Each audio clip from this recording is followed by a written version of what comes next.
since we didn't just want to copy the movies that we did in the past, we talked a lot about it, what we're gonna do to make sure our characters felt unique for the film. So we decided that the best place to look for reference was in real life. So the studio was super generous and sent us on multiple trips across town to kind of look at different animals and different facilities to see if we can get inspired and find things that we can use in the movie to animate our characters. It's super hard when your research trip is to Disney World or, you know, the park. I recommend that for anybody.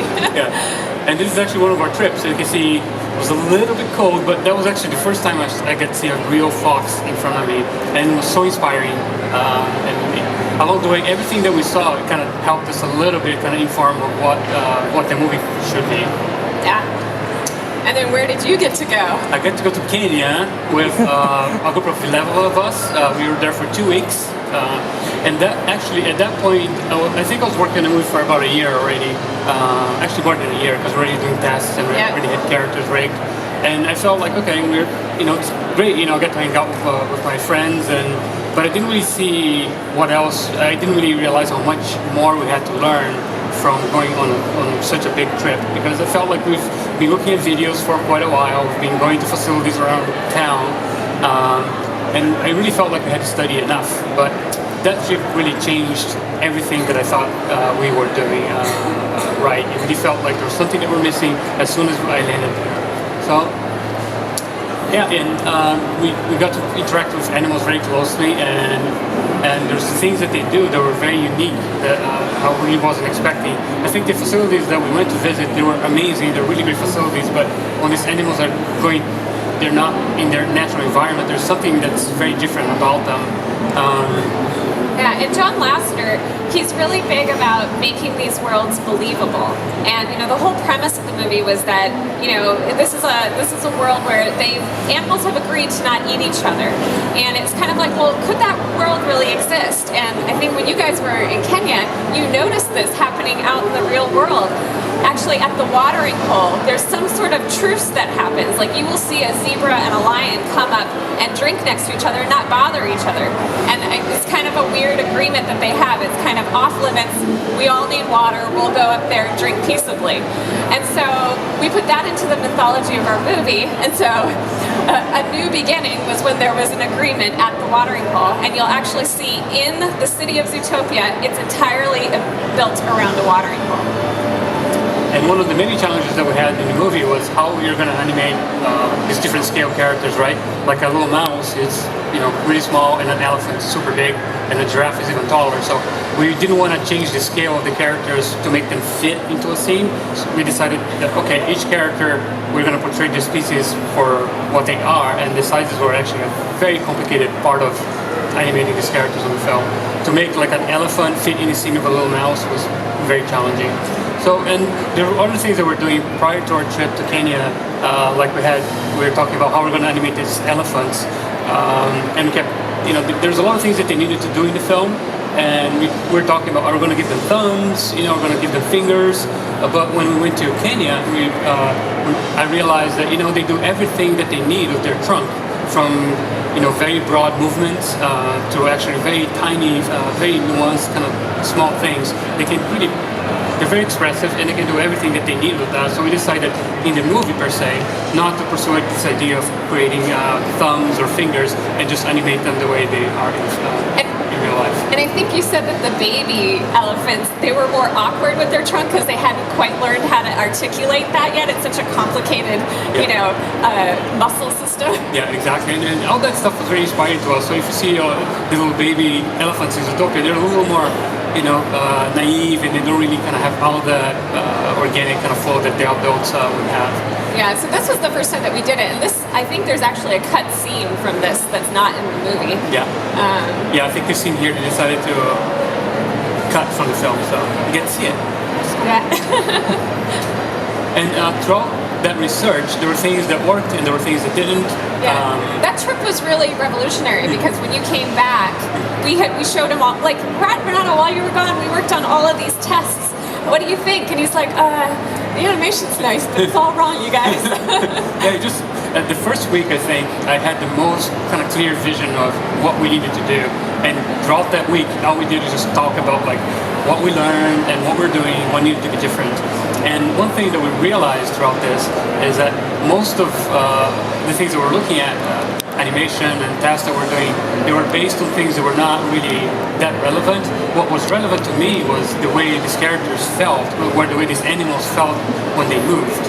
And this is actually the first clip that we put together more than one character where they felt right to us as a team. Yeah, we found that if we could capture kind of the cadence of like their neck movement and sort of the pace of their steps, that even though these characters are walking around on 2 feet instead of 4 feet, it still had the essence of the character. So in reality, they don't really move like elephants, they don't really move like people, but our goal was to kind of make them feel like we're portraying the animals that they are. Yeah, and you can see the problems that we were already having with scale, with just how poor little Nick can barely keep up. And, you know, throughout the film, I think the most successful thing was really kind of tracking their head movement was the thing that we're always constantly trying to find uniqueness in each one of them. Like the way a giraffe moves is very different than other animals. So even though, like I said, even though these characters are moving on 2 feet, their cadence and their head kind of makes you feel like you're looking at a giraffe. Another thing that they do, some species they tend to move in little herds. You know, they always stay together for safety and comfort. So when you look at Zootopia on the background, whenever we could, we kind of gather these animals and make sure they moved as little units, you know, because they're friends. And yeah, and there's always 2 weirdos that are naked, right? I know. Yeah. That's how we roll. We don't know why they don't have this. Well, you know, when we saw these clips, they're very early clips. Before we started actually animating shots. We really that was the point where we started to feel that we had something that was special and that it could make it could give justice to the characters that we were animating. Again, we looked at reference for everything. So, like with this moose eating this branch, like instead of, in our version, he's actually got arms kind of like we do, but instead of having his arm come up to feed himself the popsicle like we would, we're looking at this reference and we're saying, well, really, his neck is coming down to the food. And so we tried to do this test where he's holding the popsicle and then his head comes down to it and you see his tongue grab it. So all those little things that we can pick from, it really helped, you know, make the movie as rich as it needed to be. And sometimes animals just do funny stuff. And like bears, for instance, when they're scratching their back, it's super funny. So there's not much need to do to make that funnier. So we decided, you know, in this one instance, we're just going to pretty much do what bears do when they're scratching their back. Yeah. And who knows what the guy on the right's doing? There's always a weirdo somewhere. And these guys. Yeah, so the research, I mean, we've talked how important the trip really was to Kenya, but research really was key. It affected not only the movement that we were doing for animation, but everything down to the character design. Initially, we had these wildebeests that were cast as these very serious businessmen. But what happened when you went to Kenya? Well, when we were there, it was actually the last day of the trip. Our guides, you know, they were talking about these animals with us, and they told us they're not the brightest animals in the savannah. They're kind of tend to gather around and kind of wait for something to happen, and then when someone takes that initiative, everybody kind of follows. So they're not really clearly that bright. And there's crocodiles in that water, There's right? crocodiles in the water.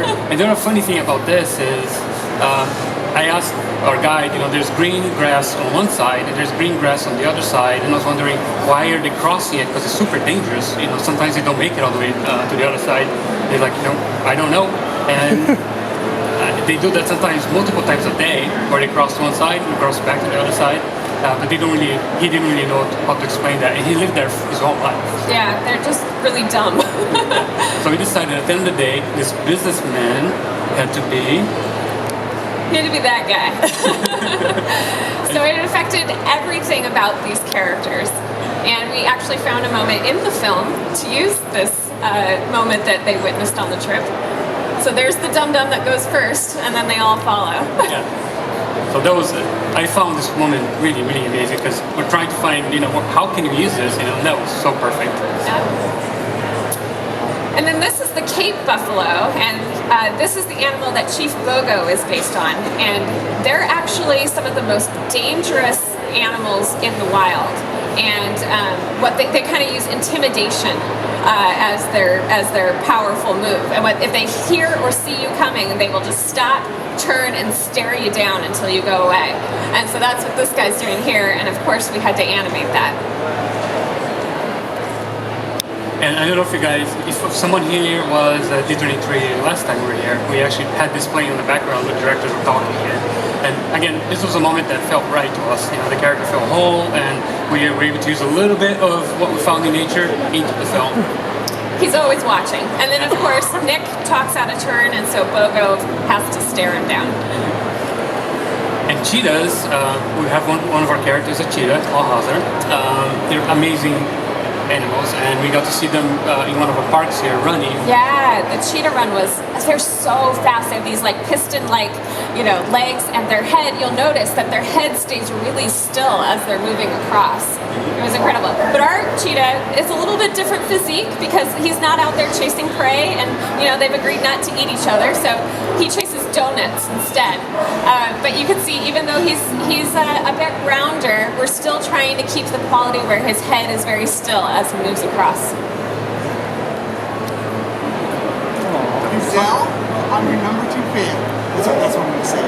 I mean, I could say I'm your number 1 fan, but number 1 fans are always crazy, and I'm not crazy, right? I mean, I love her. I love her so much. Oh! So dialogue is very important. When we have the voice actor cast and we can do an animation test with that, it helps us really find the character. And even though this is sort of more human qualities, Nathan Engelhart did this test, and he's still trying to find kind of feline, cat-like motions to do. So you'll see kind of these kind of motions that feel like the cat's kind of rubbing his face. And as we're trying to find things that work for things we grab from nature into our characters, one of our characters was a weasel, and they're very interesting little animals. They're very fast, they're very erratic, and they seem a little nervous all the time. And one of our characters, because he's a weasel, tried to portray that too. And the way we did it, we actually pushed his animation a little further than most of our characters in the film. So when you watch this character specifically, his style of animation is very pushed and whimsical, a little bit more, lack of a better word, cartoony than most of our characters in the film. And we're always doing tests to see what works and what doesn't. A lot of things didn't really actually make it into the film because they didn't work. But this was a good example of something that we did that I felt like it could be in the movie, but we didn't find an opportunity to use in film. But it was really interesting the way the foxes yawn when they're waking up. So we did tests just to see whether or not that was going to work. And this was a very early test. I think even the model, even the design of the character changed along the way. But as far as exploring the little animal traits, I felt that looked really good. Yeah. That felt right. Poor Nick. We have fun when we're testing the same stuff. And we never know. We're usually working on these things before we know what the full story is of the movie. Like, we do our research really early, and we didn't know, like, is there going to be a moment where these animals, or Nick in particular, that he has to go down on all fours and kind of revert back to his animal, natural kind of animal locomotion. So we're just doing these tests to see if the rig and everything can handle it. Yeah, because the design was made for a character to stand upright. So when you put him on all fours, they don't really work that well. So you kind of have to really force him into that position, and really, it's a bit of a struggle to kind of get the character to look as good as he is when he's upright, because the design wasn't really made for that. So, like Peter was saying, that was a test that we did to see whether or not we could, if we needed, and it turns out that we needed to do that, which is a good thing. And inspiration comes from multiple places. There's this one scene in the movie where Nick and Hopps, they're at the little Shrew's wedding, this little tiny little rodent. Yeah, Shrew's wedding. Yeah. And Nick, this little waiter passes by and he gets a little piece of cake, this tiny little piece of cake, and he eats it, And one thing about that scene specifically, John Lasseter, our boss, he felt really strong about the scene. He had a lot of very specific opinions about what he wanted. So we had just finished the meeting over lunch, and I asked him, hey, since you're asking for something very specific. I wonder if I could just kind of record what you're doing with my phone, so I can give that to the animator, so they can just kind of use that as reference. And he was totally game. He totally let us record him doing that. And he went out. Didn't he go out to the catering thing? Yeah. And he took a coin, like a dirty nickel or something, and he used that as a plate. And he cut himself a very tiny piece of cake, and then he like broke off a tongue of the fork and like separated it so it was a tiny little fork. He was really into it. He used to be an animator, so you know what I mean? Yeah, he started at Disney as an animator. So, Yeah.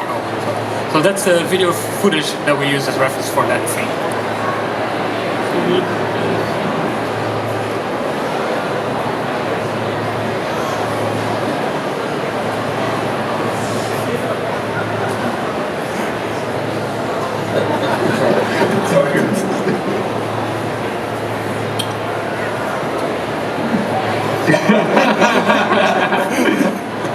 So when we actually animated this scene, to be frank, that was one of the fastest scenes that went through the department, because when we animated it and we pretty much copied what John was doing, it was really easy to get that approved. Go figure. Yeah. But that's the scene that we animated.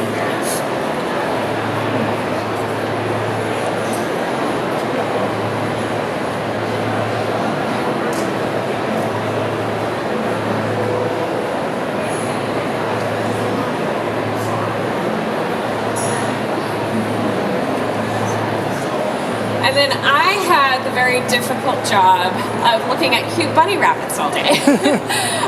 But the thing that was so surprising me about researching these guys is that they're so agile and they can move really elegantly and quick when they need to, especially if they're on high alert or scared. And so early on we did a lot of tests where we were really just trying to see how far we could push the animal qualities of these films. So, can I do this? Yeah. Can I click? I clicked it. Huh? Can I just? Oh yeah. Thank you. So you'll see here on the left-hand side, this was a test where we're pushing the animal qualities all the way to the max. And you can see the white all the way around her eye when she's getting scared. And it makes her very much feel like a rabbit, but it also makes her feel a little bit vacant, like you can't quite relate to her quite as much. So on the right-hand side, we toned it down a little bit. We focused her eyes, gave her a prop that she might use in the movie, and kind of some cop-like poses, and thought that felt like it lived in the realm of the movie a little bit more. But we also really liked the idea of whenever Judy got scared or was on high alert, that her natural instincts would take over and she would amp up her rabbitness. And so there's a moment in the film where, she gets startled by a rhino bringing home his groceries.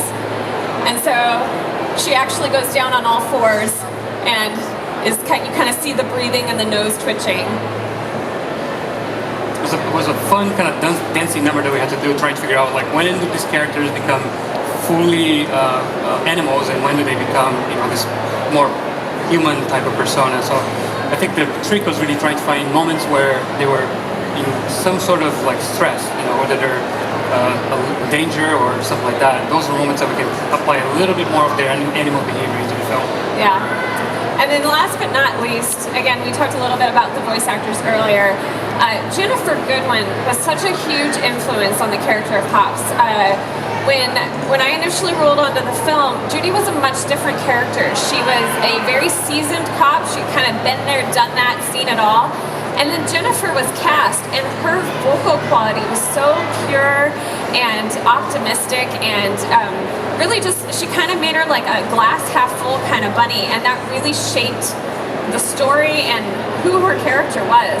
And the other thing, so they filmed the actors in the recording studio, and we get to study that as animators. And the thing I noticed about Jennifer is she always had like a pencil or a prop in her hand, or if she didn't have that, she felt like she was like kind of conducting and gesturing a lot with her hands.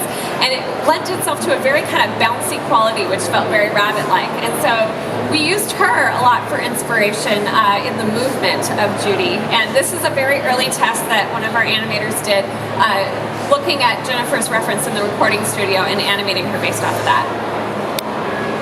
Hi. I'm not sure if you remember me. Officer Hopps, ZPD. Okay, so we've done all this research, right? But really, what was the hardest thing that we had to solve, Renato? How does a tiger dance? Well, I don't know. Let's see.